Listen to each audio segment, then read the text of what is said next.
I call this meeting to order for the Planning and Zoning Commission, Tuesday, May the 19th, 2026, at 6:30 p.m. in the evening.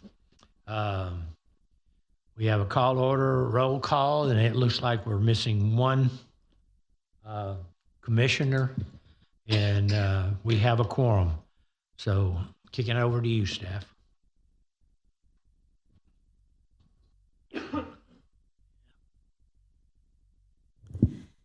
Good evening, Commissioners. Tonight, the format of the hearing will be first a call to order, followed by a staff report, then an opportunity for the applicant to present on behalf of their project, followed by public comments in support or opposition of the project. Any public comments, we would like them to share their name and address for the record, and then be brief and to the point within a 3-minute time frame. Following that will be commission and staff discussion, and then the commission will vote on the recommended approval as presented, approval with conditions or denial of the request, or table the item if they feel they need additional information. City Council's consideration for the conditional use permit on tonight's agenda will be on June 8th. For the consent agenda tonight, we have the excused absences, minutes, and then the replat of Lot 2, Block 1 of the ZFAM Properties Pearland. And on new business, there is a variance for the creation of a flag lot in the M2 district, along with the replat of Imagination Park and Addition, which is reflective of the flag lot from the first item. Then we have a conditional use permit for resale/consignment shop in BP 288 district, followed by a draft of the 5-year capital improvement program for 2027 through 2031. That's all. Thank you, Steph. All right, that I'll entertain a motion and a second for the consent agenda. Commissioner Haskins, motion to approve. Commissioner Orno, second. All right, anybody wanting to say anything? Don't. I'll call for the vote. All those in favor, sign by raising your right hand. All those opposed, same sign. Passes 6-0. All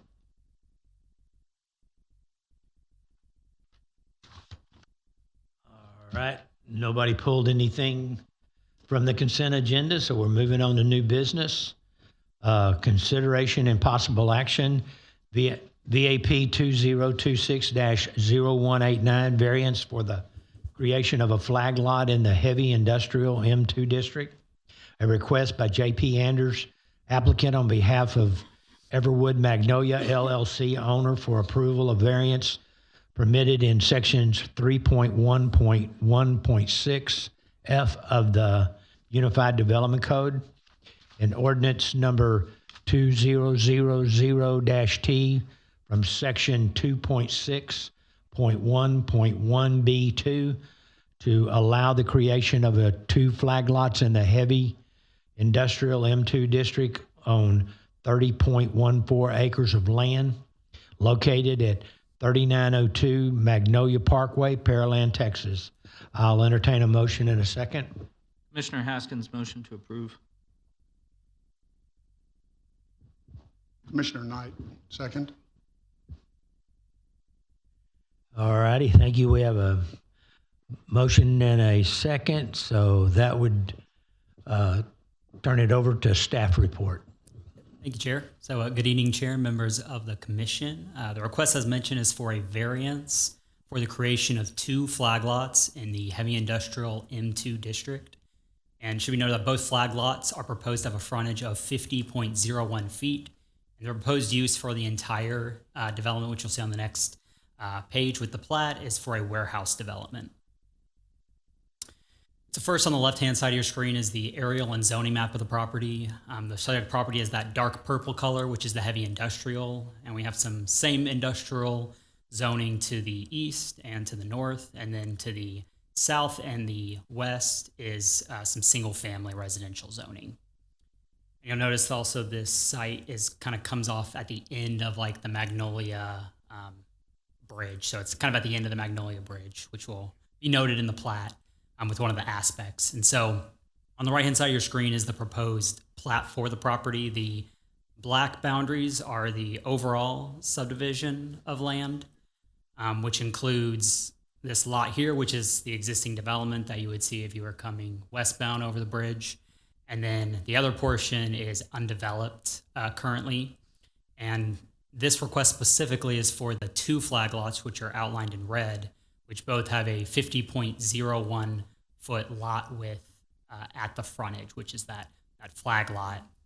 And it should be noticed as well, given where this is on Magnolia Parkway, the actual access comes through one driveway off of Magnolia, and so there's access easements running through the front of the property as well as down through the flag lots to actually service access for all those sites. And so staff recommends approval of the requested variance for the following reasons. The proposed flag lots will allow the approximately 30 acre tract to be subdivided and utilized for multiple industrial users. The proposed flag lot will meet the zoning district regulations for the M2 district, except for that 150 foot minimum lot frontage. And lastly, those access easements are being provided on the proposed plat to ensure all lots have access to Magnolia Parkway. And that concludes staff's report. Thank you, Patrick. That brings us to applicant presentation. The applicant present? Okay. That brings us to persons wishing to speak for or against this item. Seeing no one moving in that direction, I'm going to ask one more time. Anyone wishing to speak for or against this item? Seeing none, I'm going to open it up for discussion amongst the commission. Trey, you got anything?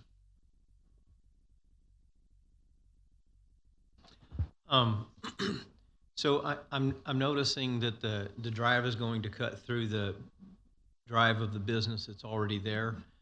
And then the flag lots, though, they really don't touch a road. It's just the northern property border. And it's mainly because the road takes a turn. I'm assuming, number one, and number two, it seems like you're trying to reach out or assist a difficult situation with these flag lots, right? Yeah, and I would say first off, they do have frontage, and I'd say there's a difference between whether you have frontage on a right of way and whether the road is actually there.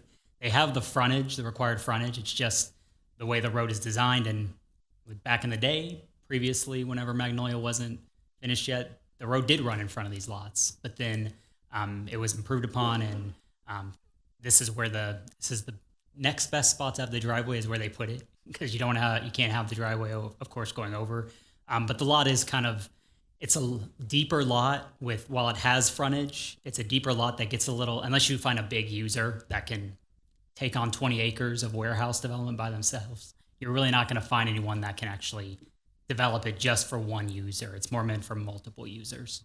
And I applaud you and staff, anybody else that was in on this decision. I applaud y'all for going that extra mile to make this happen. I mean, it seems like we're even going above and beyond it to make this work, or being creative. And it reminds me of the Pearland Town Center that has, I think they call it the Spaghetti Bowl, with all these 50 flags to get to a road or right of way. And I wonder, while we're doing the not rewrite of the UDC, is there anything we can do for this? These are parcels that I think issues we're gonna have with parcels that are difficult. This is difficult, and that's why we're seeing it. Is there anything we can do to make this, you guys not have to go through this exercise, but just think about that. That's my only comment. I'm totally for it. I appreciate very much what staff has done here. Thanks. I have 2 questions for staff. First, does reducing the frontage from 150 foot to 50 foot, does that create any long-term operational or safety problems? I mean, they'll still have to meet any fire apparatus access, or essentially it's how they want to design the site, whether they have drives coming down or they share a drive. At the end of the day, they'll still have to meet any requirement for fire apparatus, or they may have to put a fire hydrant that comes into the site because it is far back there. But those are things, more development of the site, that they'll have to take care of and make sure that they still got to bring in the buildings, and the buildings still have to meet all the requirements of building, fire, engineering. And then do you think that this design, do you think it'll create like any future conflicts with the way that it's? And you mean in terms of maybe traffic and that's one thing that they had to do with TIA before bringing this. And there's maybe mitigation measures that maybe certain, or like if this is heavier truck traffic, maybe it has to come from a certain direction, and engineering can weigh in on that a little bit, but they did complete their traffic impact analysis for that. But before they could even bring it, they had to complete that.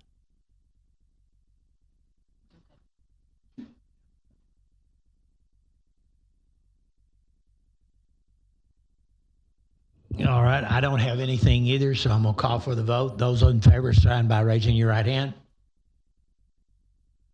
All those opposed, same signs. Passes 6-0. It takes us to the next item, which is consideration and possible action for CPL 2026-0159, replat of Maganation Park and addition. A request by J.P. Enders, applicant on behalf of Everwood Magnolia LLC owner, for approval of the replat of Maganation Park and additions, creating 4 lots and 1 reserve on 30.14 acres of land located south of Magnolia Parkway, west of Main Street, and east of Veterans Drive. Address 3902 Magnolia Parkway. Can I have a motion and a second? Commissioner Haskins, motion to approve. Commissioner Knight, second. Okay, I have a motion and a second. Staff report. Thank you, Chair. So you just saw this plat, but kind of just to go into it a little further. So it's for the creation of 4 lots and 1 detention reserve. And so it's previously stated, lot 4, which is that one that's right closest to that Magnolia driveway, that's the current existing developed lot on the site. And then lots 1, 2, and 3 are undeveloped lots. And then the detention reserve at the back is to serve the entire development. So there's easements running through the site to allow for each one of them for that to serve as their detention, so they won't have individual detentions. And so staff recommends approval of the requested replat as it meets the requirements of the Unified Development Code. And that concludes staff's report. Thank you. That takes us to applicant's presentation. Applicant is not present, and that takes us to persons wishing to speak for or against this item. Seeing no one moving in that direction, I'm going to ask one more time, persons who wish to speak for or against this item. That moves it on to the commissions for discussion. Got anything? Clarification question. Are we the board that makes the decision here, or does this go to council? Does a replat, remind me, go to council? These stay at planning and zoning, and even if the one that you're maybe thinking of, which still is in y'all's hands, is residential replats, are the most heavily looked at, those still go to y'all. No plats go to council. Question, lot, I think it's lot 3 next to the Reserve A. Where's that access easement? So it's running, and there's an access easement running down this flag, and it's a little hard to tell from this zoomed out, but there's a dashed line you can see running through this flag here. This is the access easement, as well as there's a storm sewer easement right here as well that allows for, because one of the things is lot 1 is the farthest away from any type of detention. So they have to have an easement that allows for them to tap into that reserve at the back. But the access easement is running through the back here. How wide is the access easement? I want to say this one, I want to say it's 54 feet wide. That's 50. Oh, okay. It's a little small, but it's right here on this. It's essentially the entire, and I can see it now that I'm reading it, but it is 54 feet wide. Okay, thank you. Okay, that wraps that up. So I'm gonna call for the vote. All those in favor, sign by raising your right hand. All those opposed, same sign. Carries 6-0. That takes us to the next item, item 3, which is consideration and possible action, conditional use permit application, CUP 2026-0184, public hearing, a request by Dana Garnett, applicant on behalf of Amala Dai Varani, owner, for approval of a conditional use permit for resale consignment shop use on approximately 2.438 acres of land within the Business Park 288, BP-288 district, and is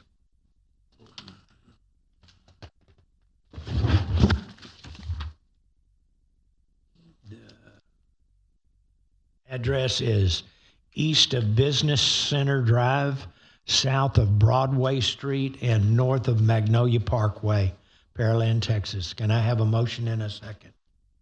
Commissioner Haskins, motion to approve. Commissioner Henrik, second.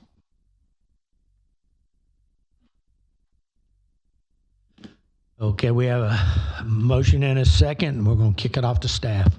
Thank you, Chair.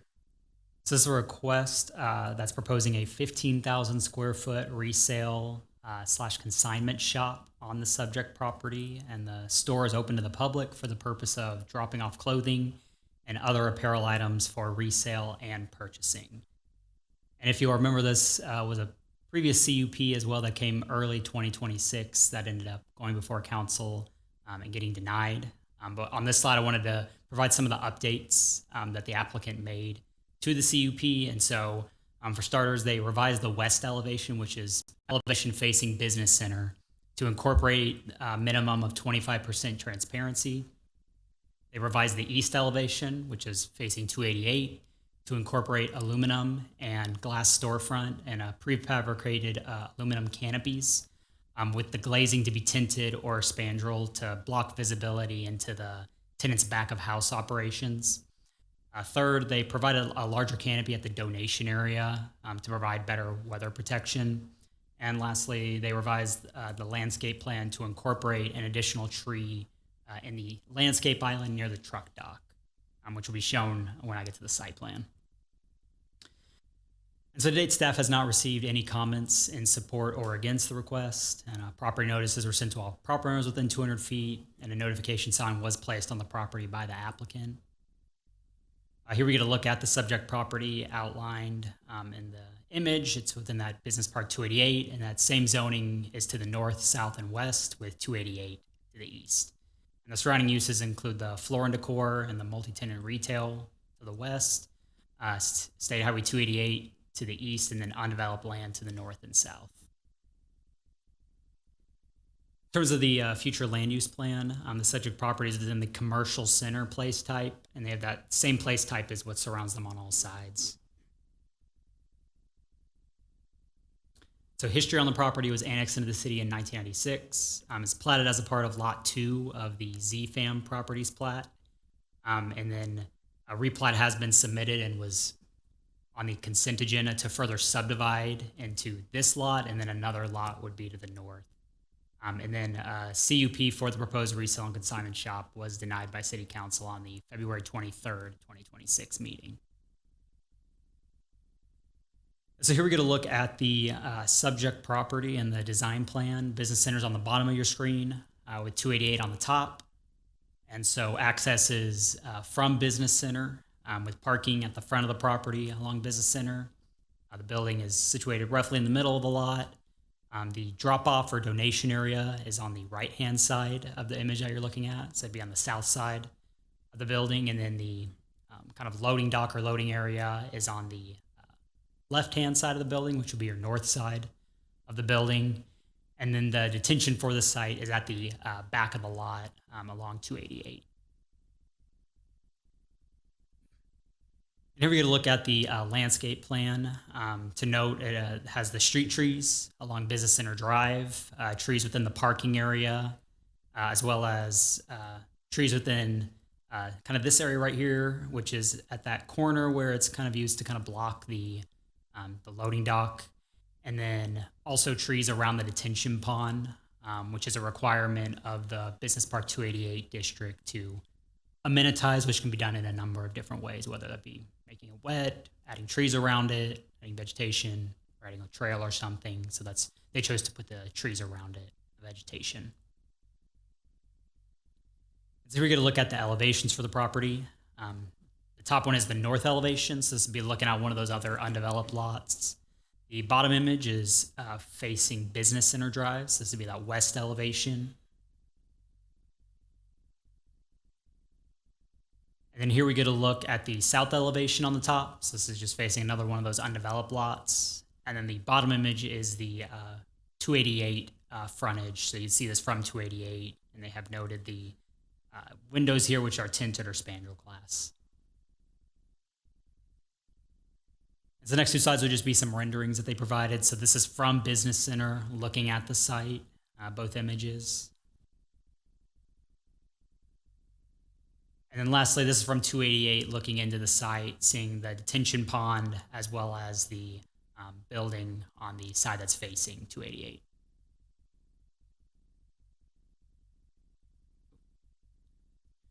Let's look at some of the review criteria. The proposed use is consistent with the commercial center place type. The proposed use is also consistent with the thoroughfare plan. In terms of the UDC, the proposed development shall conform to the regulations of the BP 288 district, and the subject property has access to water and sewer. It's looking at the approval criteria for a conditional use permit. Staff found that the request met 5 of the 7 criteria, and then may meet 2 of the criteria with staff's recommended conditions. So the proposed use is consistent with the policies of the comprehensive plan and the thoroughfare plan.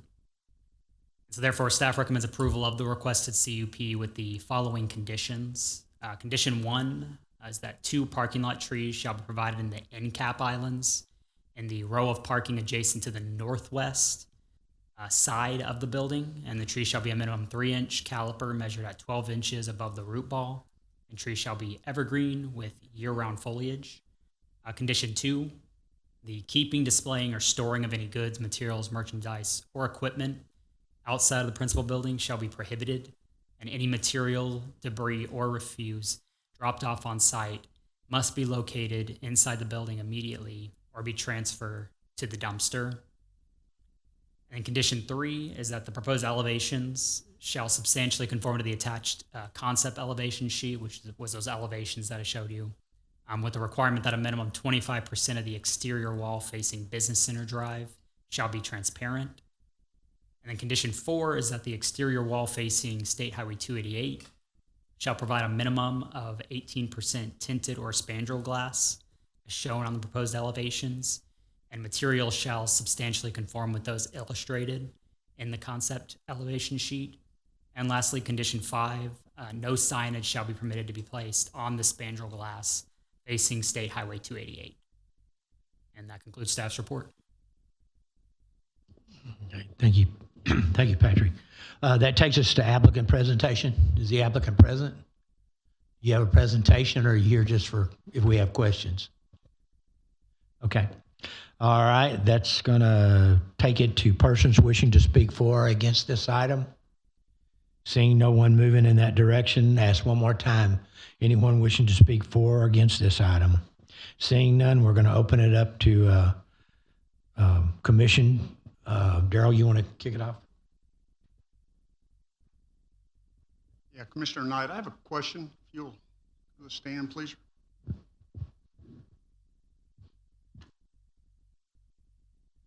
State your name. Yeah, state your name and address for the record. Yes, my name is Jason Miller. I live at 21446 Petherton Drive in Tomball, Texas. And what do you do? I'm the architect for the project. Okay, you're not with Goodwill. No, we're not. Okay. I know they put some verbiage in there about stuff being dropped off, being removed immediately. I think there's a lot of concern in the city about how it looks around it. Are there going to be cameras or anything to monitor that? Because it shouldn't be our police officers' job to make sure nobody drops stuff off after hours. Right. I can't necessarily speak for Goodwill, but I would imagine they would have security cameras in general as a part of their facility, yes. Thank you. Do you have some, Commissioner Henricks here, do you have some other renderings of what this looks like, color renderings? Because I just want to make sure that this matches the character of the other, there's some really nice buildings and developments right next to this, and I want to make sure it It looks like it's part metal building on the panels. Can you explain? So this, I don't believe, no, we don't have. If it's the FM-01, I mean, what is the main structure The of main this? structure is concrete tilt wall. It would be Okay. texture painted. And then we have some articulation built into it on the corners and then on the front as well. And that would be a integral color stucco. Okay, so you have anything that would show what that textured paint tilt, I think it's called form liner is? It just doesn't look like it matches the normal character of the other buildings in the area. Just trying to get a vision of what this looks like. Is there another product that they built with this look, Goodwill? Or another location? Sorry, not product, but another location? We've not done many ground up, 15,000 foot boxes like this. It's mostly infill space that we've seen. We're happy to provide, I don't have any here with me, but we're happy to provide additional information to help clarify anything. I think can staff tell me, this goes to council, right? Okay, so I would definitely provide that because I would think that they would want to see that, what that would look like. Because they're going to want to make sure that the other people that have put a lot of money into making the buildings, I mean, it's just hard for me to visualize this in these renderings. They're just going to make sure that it's matching the character of because there's some really nice architecturally looking buildings right next door. So, well, maybe not next door, but on that street.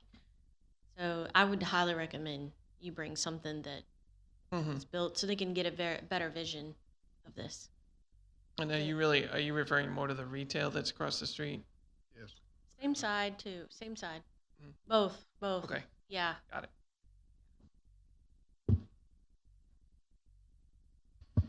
I kind of have the same question that Commissioner Knight had. I'll just redirect it back to staff on the number 2 about keeping and displaying and storing.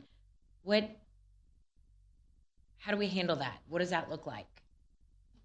What are we requiring of them? Like, is there a gate that they'll need to put up at night so that nothing gets dropped off? Yeah, and I wouldn't say necessarily, I mean, a site, as long as they meet the requirements, they can have a gate. That would go back to the Unified Development Code. Given that it's on private property, it turns more into a code enforcement thing of, hey, are we consistently getting, or are we driving by and we're seeing a lot of stuff dropped off there? I think that's where it plays in more, and you don't, I don't want to say other sites, if you do it, like a multi-tenants, usually they have an area at the back that you don't see. Yeah, that's not. You're going to see everything here because you're just, you can't not see it because it's 2 roadways. But yes, the condition is meant to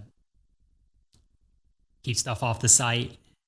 And so that gives us teeth to actually enforce that. And then code enforcement would be the mechanism by which we would make sure that they're staying in line. Thank you.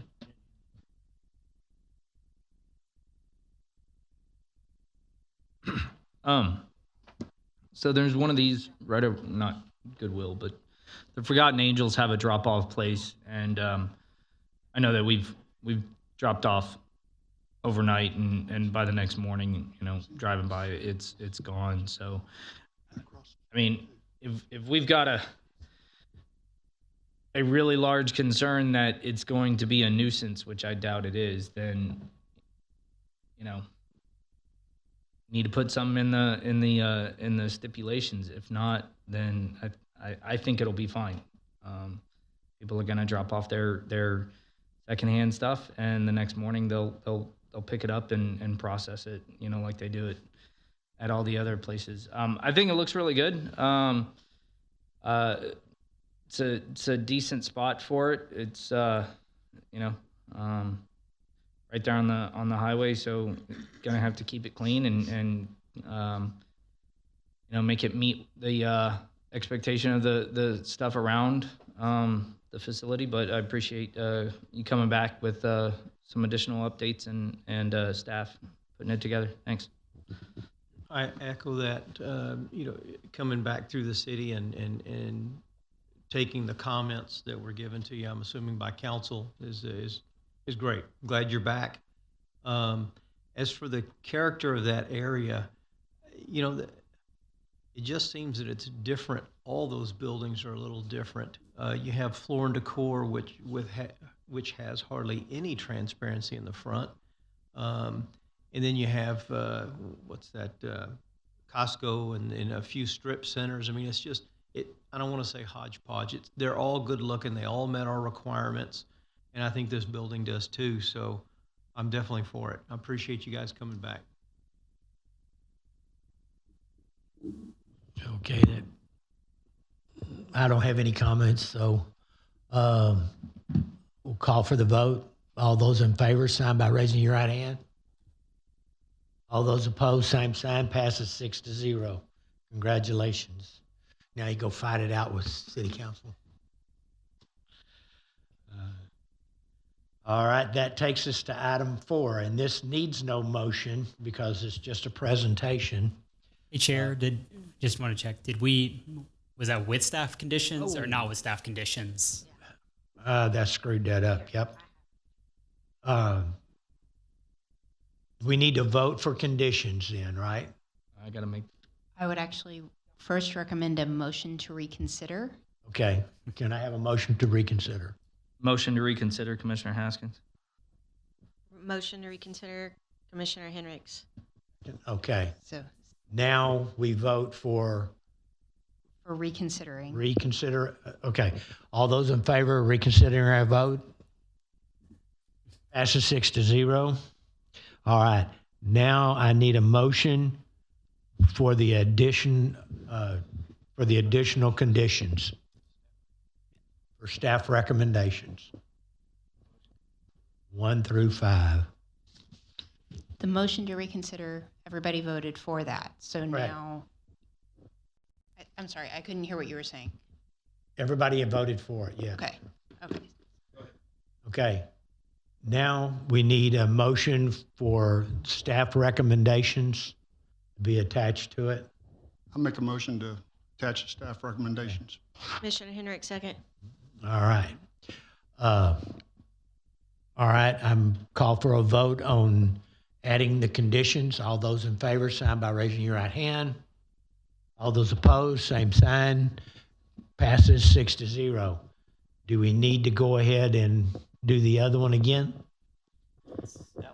There was a motion for That was motion for the with conditions. all the conditions. It passed 6-0. You had motion, second, vote. You're good. Okay, so we're good. Now you can go to the next item on the agenda. Thank you. Okay, so we can go to item 4 now? Yes. Okay, all right.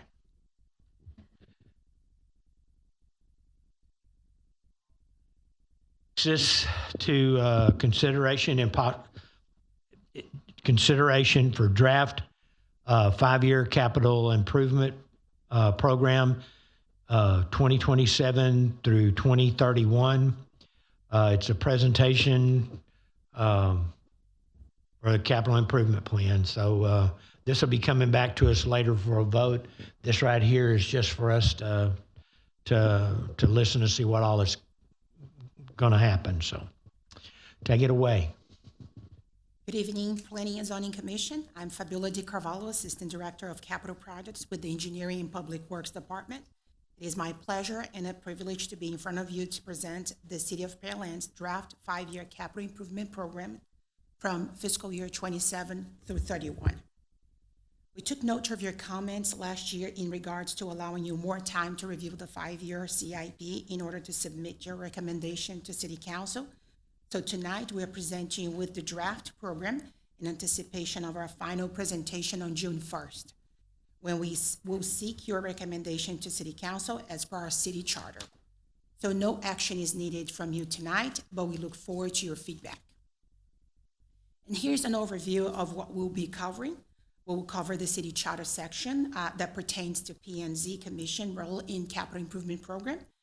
We'll cover the City Council strategic priorities and how that is directly tied to the capital improvement program, and also how it is tied to the master plans that ultimately are incorporated into the comprehensive plan. We'll explain again the capital improvement program development process and where we are at. We'll show you our accomplishments and provide you with the draft recommendations for the 5-year capital improvement program for fiscal year 27 through 31.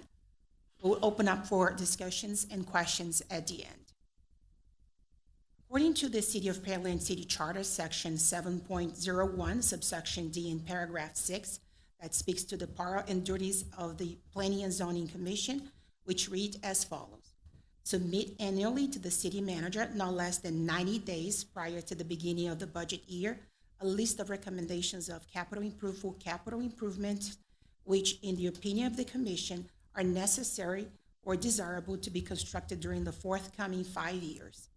Such list shall be arranged in order of preference with recommendation as to which projects shall be constructed in which year. As we start off our presentation, we would like to mention the City Council's strategic priorities that make the City of Pearland the community of choice for over 130,000 people and many businesses.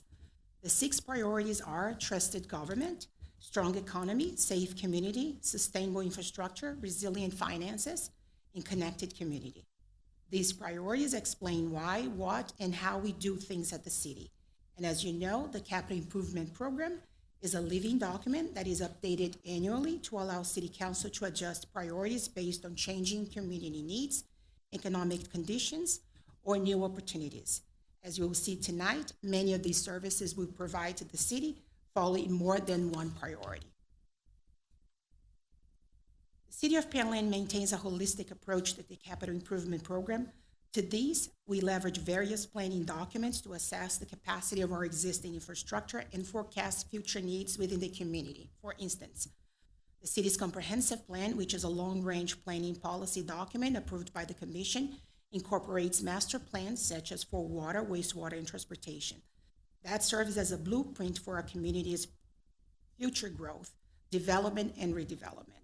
It helps guide decisions on land use and how much new infrastructure is needed, or how much needs to be improved to keep up with the sustainable growth.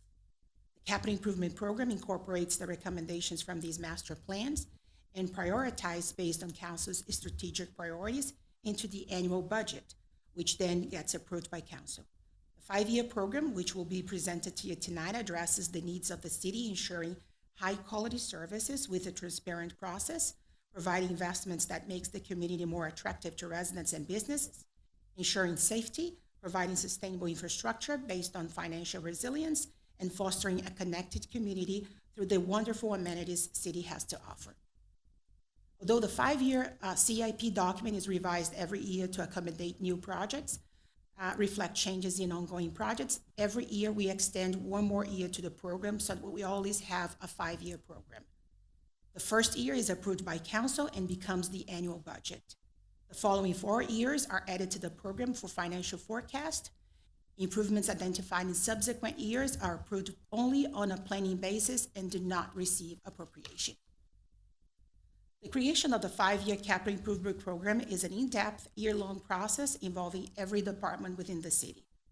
The fiscal year 26 through 30 CIP was finalized in September 25, and the planning process for the fiscal year 27 through 31 CIP was initiated in October of last year. Currently, we are in the 3rd quarter, as is shown on the slide, of the CIP process. Staff is making the final changes to the CIP, which is being reviewed by the City Manager's Office, and today we are presenting with the draft proposed 5-year capital improvement program, which once we get your recommendation on June 1st, we will ultimately present that to Council for consideration and adoption. Again, no action is required from you today. We presented this time frame to you back in January 13th this year, so I would not go into the details, but to summarize, we kicked off the CIP development in October of 25, as I mentioned, allowing only departments to submit their requests for new projects. We met with each discipline group, facilities, parks, water, wastewater, streets, and drainage at least 3 times to review their requests, project costs, and prioritization. We are here now in this timeline in May, providing you with the draft CIP. We'll get your feedback tonight, and should you have any additional questions, you can submit those to Community Development Department by May 21st. Then we'll be back to present final 5-year CIP plan in June 1st. Seeking your recommendation to City Council as described in the City Charter. Upon your recommendation, the next step is the 5-year CIP fiscal year 27-31 workshop budget, which has been scheduled for June 22nd. City Council will then adopt the annual budget in September. We'll now talk about completed capital projects. In front of you, there is a list of the projects that have been completed in 2025. Between this slide and the next, there is a total of 25 projects completed in 2025. And here's the rest of the completed projects in 2025. And here's the list of the projects that have been completed in 2026 so far, a total of 9 projects. Until the end of the year, we estimate more projects will be completed. As you can see, this is city's commitment in addressing the needs of our community, which can be a drainage project to improve drainage conveyance in a neighborhood to address flooding issues, a water rehabilitation project to improve water pressure and improve water quality, a roadway project to improve rideability, safety, reduce congestion, and improve traffic flow, or a trail project that improves quality of life. Commissioners, this slide represents the overall 5-year capital improvement program per each category for fiscal year 27 to 31, with an approximate total of $844 million, being $213 million just for fiscal year 27. As mentioned previously, if approved by council, the fiscal year 27 will become the annual budget. The years 28 through 31st are listed for planning purposes and did not receive any appropriation for the funding listed in these years. There were 168 capital requests. 167 capital requests included represents the current workload. We're not asking you to review and recommend 167 projects because a lot of these projects have funding approved in previous fiscal years and are only being accounted within this workload because these projects are in progress and have not been completed yet. But again, we are not asking for your recommendation to approve funding for all 167 projects, but for 15 drainage projects, 11 facility projects, 7 parks projects, 22 street projects, 26 wastewater projects, and 25 water projects, making a total of 106 capital projects in the fiscal year 27 to 31. That will be seeking your recommendation on June 1st. The zero amounts you see on the table is because no new projects are included in those fiscal years. Again, as master plans get updated and priorities are adjusted, this can change. And we do have a few master plans in development currently, such as water and parks, and 2 others that will start this year, the wastewater and the drainage. The recommendations will update the next CIP development. We'll start with the drainage category included in the fiscal year 27 through 31 CIP. As mentioned, there are 15 drainage projects in the capital improvement program in the fiscal year 27 to 31, with an approximate total of $219 million. This total includes projects that began in prior fiscal years and are continuing through fiscal year 27 in either design or construction phase. Of the 15 projects, 10 projects have voter-approved 2023 GEO bond funding. 3 are listed here being recommended to start design in fiscal year 27. Commissioner, here's the list of the approved drainage projects. The proposed drainage projects we are recommending funding for fiscal year 27 through 31. Again, a total of 15 projects.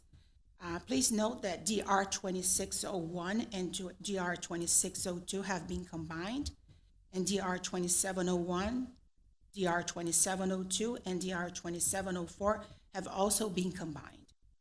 When combining projects, staff looks at scope similarity, project limits closeness, and resource allocation with the purposes of designing and constructing the projects together. The total projected funding means the total cost of the project and may have historical funding included, which means the funding has already been approved and may have already been encumbered. Some of these projects have already started the design phase. For example, the Veterans Drainage Improvements, DR 2305, which are asking for funding for the construction phase for fiscal year 27. Commissioners, I would like to point out that we expect for the last 5 projects listed on the slide, all are being funded except for the 5 ones listed on the slide, all are being funded through the voter-approved 2023 GEO Bond Fund. We'll now move to facilities projects that are included in the fiscal year 27 through 31 CIP list. There are 11 facilities, capital improvement projects included in the CIP list with an approximate total of $109 million. This total includes projects that began in prior fiscal years and are continuing through fiscal year 27 in either design or construction phase. Of the 11 projects, 2 will start design in fiscal year 27 upon council's authorization of the budget. Here are the 11 facilities projects that we are recommending funding for fiscal year 27 to 31, some to cover design and construction, some design only, and some construction only. Fire Station 7 is also a project that has voter approved 2023 GEO bond funding, and Orange Street Service Center Phase 2 is currently under design. Reflection Bay, a water reclamation facility, Fuel Island, will be starting design soon this year, and construction is estimated for fiscal year 27. Other projects have been designed, planned for fiscal year 27 in future years, as you can see on this slide, the project year listed on. We'll now go over the parks projects included in the 5-year CIP.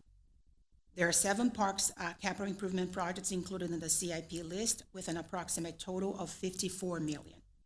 This total again includes projects that have begun in prior fiscal years and are continuing through fiscal year 27 in either design or construction. Of the 7 projects, we have the Independence Park Phase 2 project, which will have the design start this year, and construction is estimated to start in 2028. Here are the 7 projects we are recommending funding for fiscal year 27 to 31 as listed. On this list, I would like to highlight the Clear Creek Trail from Berry Rose Water Reclamation Facility to the University of Houston at Clear Lake, which is under design and has funding from the Houston-Galveston Area Council, in addition to city funding. And the PK 2702 Parks Improvements Sports Complex at Shadow Creek Range, which will start the design soon and has PEDC funding, but will be reimbursed by TERS tax increment reimbursement zone. We're now moving to the streets project, 5-year, listed in the 5-year capital improvement program. There are 22 street capital improvement projects included in the 5-year CIP with an approximate total of $208 million. This total, again, includes projects that have begun in prior fiscal years and are continuing through fiscal year 27 in either design or construction phase. Of the 22 projects, 3 are brand new projects started in fiscal year 27. On the street projects proposed funding for fiscal year 27 to 31, we have TR 2101 and TR 2502, that includes expansion of the Broadway, and the TR 2401 concrete sidewalk gaps and replacement, which has ongoing construction and has voter approved 2023 GEO bond funding as well. Also on the list is TR 2705, the preliminary engineering report for future bond referendum for the streets. This study will identify future projects based on residents' needs and input for a possible bond election, and the study will start in fiscal year 27. Commission staff is also looking at other funding opportunities for various projects. We submitted an application in February for funding consideration to the U.S. Department of Transportation for the planning phase of Reed Boulevard Extension Project for $2,150,000. If approved, city's portion will be $430,000. Responses are expected to be announced by late June. We also submitted to the HDAC's 2025 call for active transportation projects in January 2026. This initiative prioritized providing multimodal transportation options, improving environmental quality, and enhancing pedestrian safety. The total requested by City of Pearland across all 3 submitted projects rounds to approximately $20 million, to include Safe Routes to School Phase 2 and 2 other parks projects. And here are the additional streets capital projects that are proposed for fiscal year 27 through 31 in the CIP. We'll now discuss the water projects included in the 5-year CIP. There are 25 capital improvement projects, water projects included in the CIP list with an approximate total of $122 million. Again, this total includes projects that have begun in prior fiscal years. You will notice some of the projects on this list have been combined with drainage and or wastewater projects for better use of resources. To mention a few, WA 2103, FM 518 utility relocations has been combined with a wastewater project. And the Creekview and Shady Crest transit pipe water line project has been combined with the drainage and wastewater portions. And the southwest quadrant of Old Town water project has been combined with the drainage portions. In addition, WA 2601 and WA 2609 have also been combined. And here's the list, the rest of the list for the water projects being proposed for the 5-year CIP. So this is the last asset system on the presentation, the wastewater. There are 26 wastewater capital improvement projects included in the 5-year CIP with an approximate total of $133 million. This total also includes projects that have begun in prior fiscal years. Of the 26 projects, 4 new projects are to start in fiscal year 27. And here are the several wastewater projects with funding being proposed for fiscal year 27 through 31. A total of 26 projects as mentioned. As depicted on this slide, WW 2408 has been combined with WW 2501 and are currently under design. WW 2503 has been combined with WW 2506, and WW 2504 has been combined with WW 2603. And among these projects, there are several lift stations rehabilitation projects. And here's the rest of the list of the proposed wastewater projects in the CIP. Commissioners, as we are approaching the end of our presentation, and before we open up for questions, I would like to let you know that the CIP webpage has been up and running since February of 2024. All active projects are listed on the page. You will find information on the active projects to include at what phase the project is at, timeline of completion, funding information, in addition to who to contact if you have any questions. For projects that are in construction, we also have included progress pictures. People can sign up for each project specifically and be notified when an update to the project's page is made. It is a very nice tool, and we are encouraging residents to follow along on the progress of the projects and to learn more on what is happening in Pearland. Well, I understand a lot of information has been provided today, and I truly appreciate this opportunity to have presented the City of Pearland Draft 5-Year Capital Improvement Program to the Planning and Zoning Commission. And with that, we can open up for discussions and questions, if any. Thank you.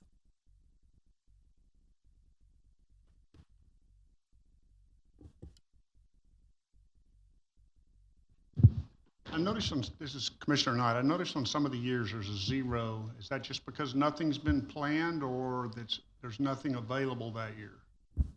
There's no projects listed planned for that year, but as master plans are developed and recommendations are coming from the master plans, those projects will be coming on the list. For that specific on the streets, there's one project listed is the preliminary engineering report for a bond referendum. So some of the projects will be coming up from that study, and that could be showing up on this for the fiscal year 2031.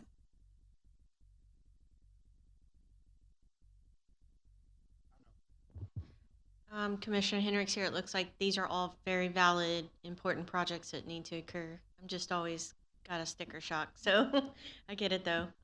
But the presentation was really great. Thank you. I think I'm on the same wavelength as Mr. Knight over here. We seem to think the same, but my note that I wrote down was regarding the streets, and I just put, does the 0 in 2031, does it mean that no street projects are planned, or does it reflect accounting of projects that were already funded in earlier years? So some of these projects, for now, like in the CIP, there's no projects listed, right? As we update the CIP every year, then that could change. Okay, perfect. And then I wanted to let you know that the QR code reader on your presentation is expired. Okay. The link doesn't work. Okay, I don't know if it's the same on the website. I didn't check it out. Okay. But I just wanted to let you know. Okay, I'll thanks for letting me know. I'll make sure it's corrected. Thank you. Thanks for the presentation. It was great. You guys did a lot of work to put that together. We Thank appreciate you. it. Appreciate it. Also echo a very good presentation. Thank you. It's a lot to digest. I heard you say it. I wrote it down, but then I heard you say it in another part. Some of these Shadow Creek things in the next couple of years, I was wondering if that was TERS reimbursable. But again, I don't want to get into the mechanics of funding and all that stuff because I don't it goes over my head. So, but I thought that there's some room in the TERS 2, I guess is the correct TERS. There may be some funding still there. So I'm sure the city's on top of that. If I remember correctly, Trent was in the last meeting, so I'm sure that's. We do have projects currently that will be seeking reimbursement, and they have already been approved by the TERS, and we just have to complete the project and submit for reimbursement. And we also have new projects as the sports complex at Shadow Creek that includes improvements to the parks and also trails. There's also a Kingsley Bridge that's also TERS reimbursable, and the Broadway expansion that's also TERS reimbursable, and there's also a land acquisition project as well. All of those are TERS reimbursable. TERS is a tax incremental reinvestment zone, and just as an overview for my little bit of knowledge, the city came into an agreement with the developers of Shadow Creek to form this, and when you pay taxes, if you live in Shadow Creek, you pay your property taxes. Some of it gets returned to the TERS to pay these projects or to pay the developers and or the project owners. So it's kind of weird to me that the city who collects the taxes still funds through the TERS.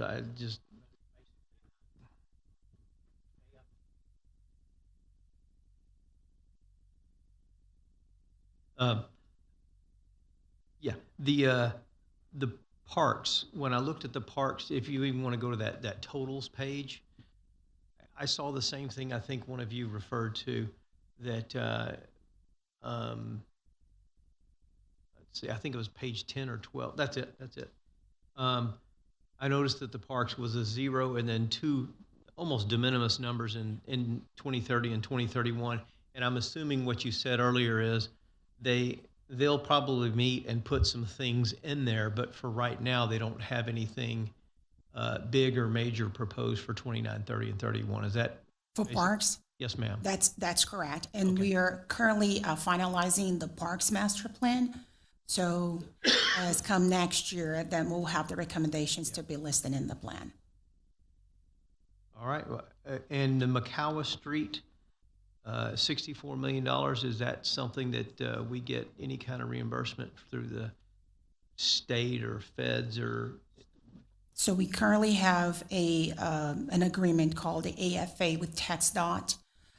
If I'm not mistaken, is at 80-20% split, where the city will be contributing 20% and TxDOT pays for 80%.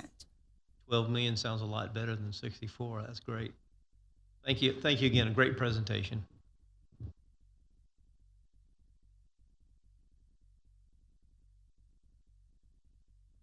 Thank you again. Yes, great high level, much appreciated. He stole my question because that was just a glaring number when everything's in the 10s and 12s, and then there's a 64. So I was going to ask, I'm assuming, or I was hoping we would be trying to partner with TxDOT through a partner project with that. So that's great. And then I'm assuming we're gonna budget, hopefully our 20%, and then are we gonna try and budget the whole total and then do other projects if we actually get that agreement?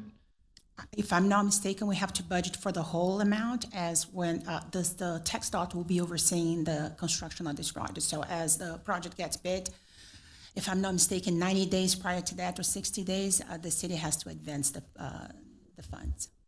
So, and that was related to McCowa, is that right? Yes, sir. So McCowa is a little bit different.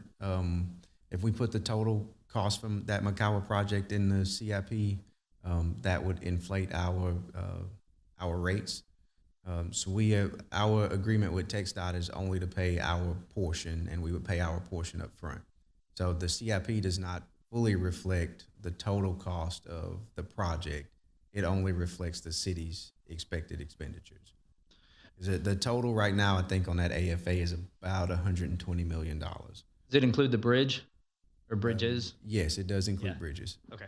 Right. And then the other kind of toward the QR code, it's more I guess a program question, because I tried to click on I clicked on the link, so it takes me to the capital improvement website, which is a great website, but that doesn't include any of these projects because they haven't been approved yet, correct? Correct. Okay. And the only ones listed in this webpage are the active projects. And what we identify as an active project is if we have a contract with a vendor.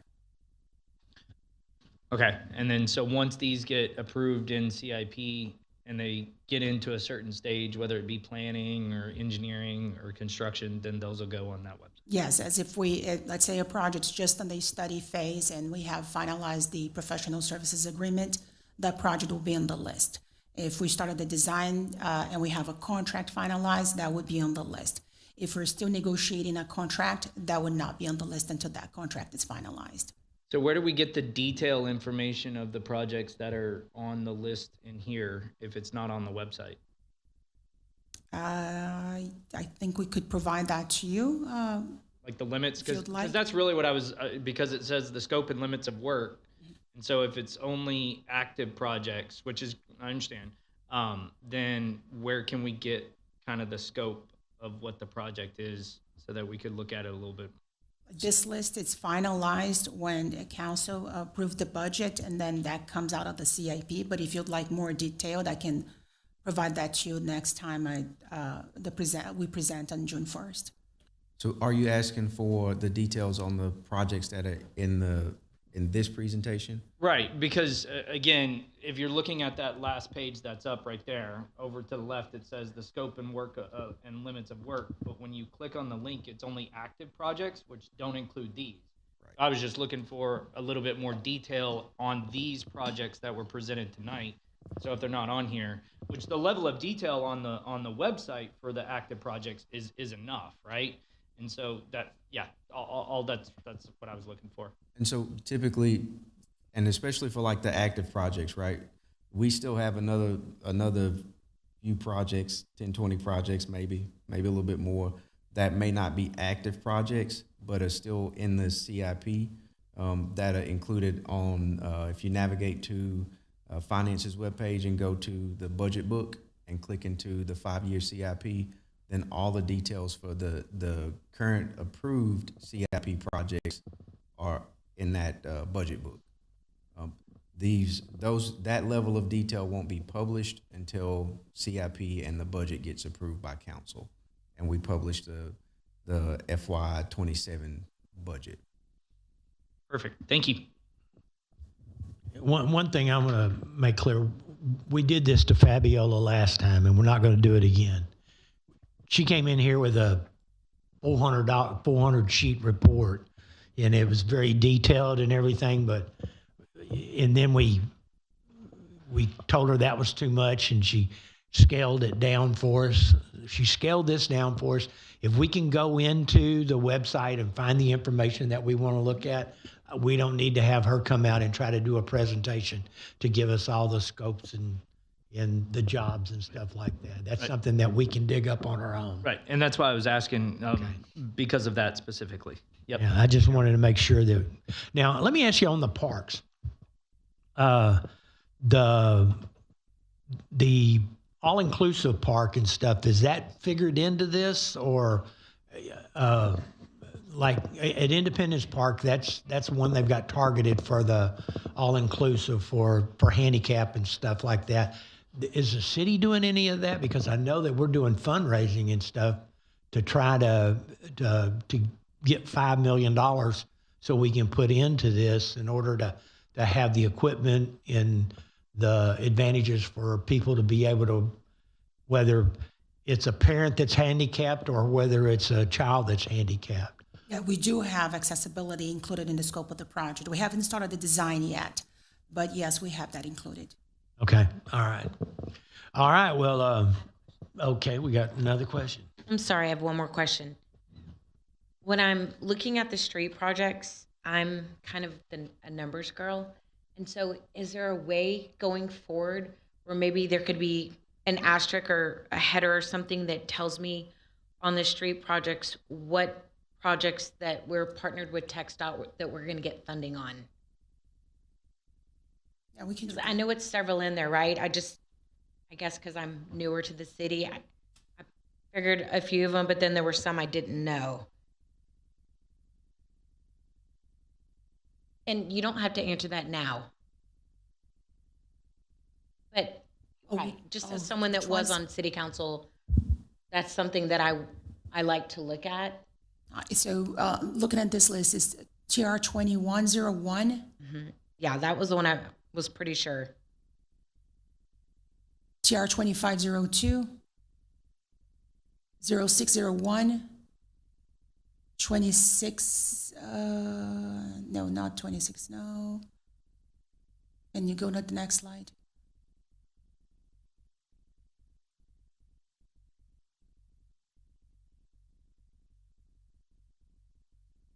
Yeah, I think that's it. Okay. Those four? Perfect. Thank you. You're welcome.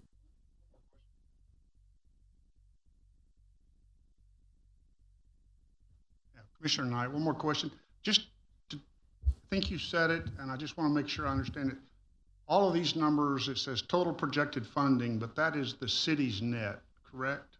That's what the city's responsible for, because those DOT projects, this is only the city's portion. This is not the 100% amount, correct? This is the total cost of the project. For the city or for the whole project? It's for the whole project, but there's certain, but then the city's portion, and some of these projects we get reimbursement, but sometimes we have to advance the funds. Okay, so I think I'm hearing two different, it's going in circles here, but to me, so like the McCalla project, how much did you have in here for that one?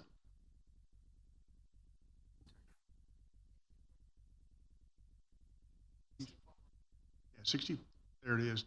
That's that TR 0601. Okay, so that 64 million, is that city's? City's portion, That's the city's portion? city's portion. So this is basically the net to the city. It would depend. Some project, the city needs to come up with the full amount and then get reimbursed. So we would have to advance those funds. Okay. In this case, because they're going to be overseeing the construction, we are paying our portion.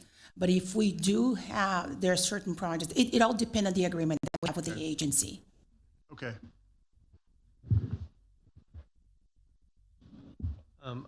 I had something that just a general comment for all of us. Wood Creek, I saw Wood Creek in here a couple of times. I think one was streets and it was substantial, and I think the other was maybe drainage or There's a water line. sewer water line.